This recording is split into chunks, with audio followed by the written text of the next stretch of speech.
udah muncul, silakan. Baik, Assalamualaikum warahmatullahi wabarakatuh. Miss Monica dan teman-teman semua, izin saya Samsudin menyampaikan presentasi di mata kuliah Intercultural Knowledge dalam pokok bahasan Cultural Shock. Di sini saya akan menceritakan pengalaman pribadi saya tentang Cultural Shock di Kuwait.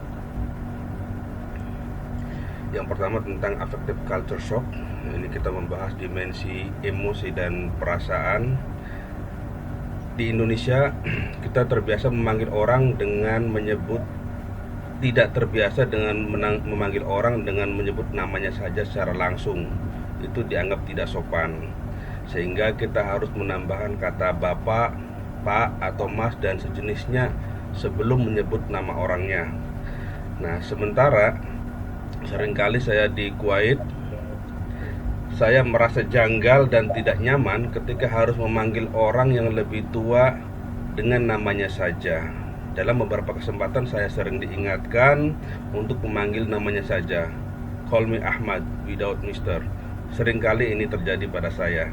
Nah, affective culture shock menimbulkan konflik batin karena sesuatu yang dianggap tabu dan kurang sopan harus dianggap wajar dan normal.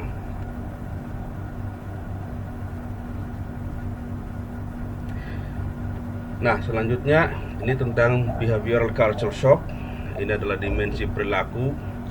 Nah, di padang gurun yang tandus dan panas, Miss Monica dan teman-teman semua, air adalah aset yang sangat berharga dan menjadi kebutuhan bersama.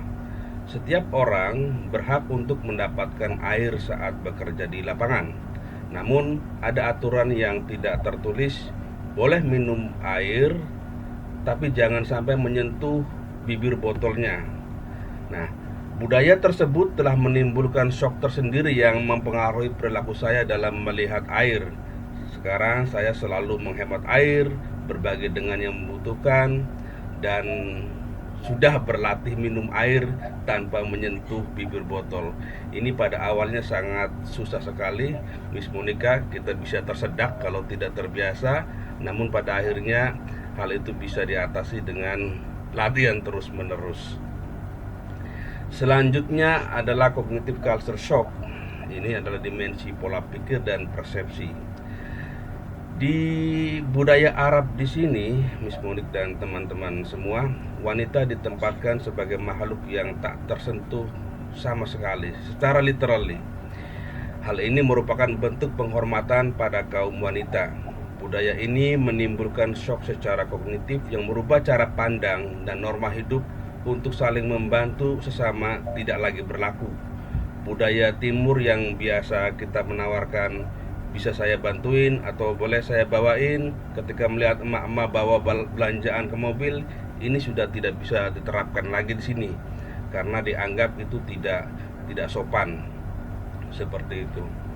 Jadi kesimpulannya, di mana bumi dipijak, di situ langit dijunjung. Hormati budaya dan kearifan lokal dimanapun kita berada. Terima kasih Miss Monik dan teman-teman semua. Assalamualaikum warahmatullahi wabarakatuh.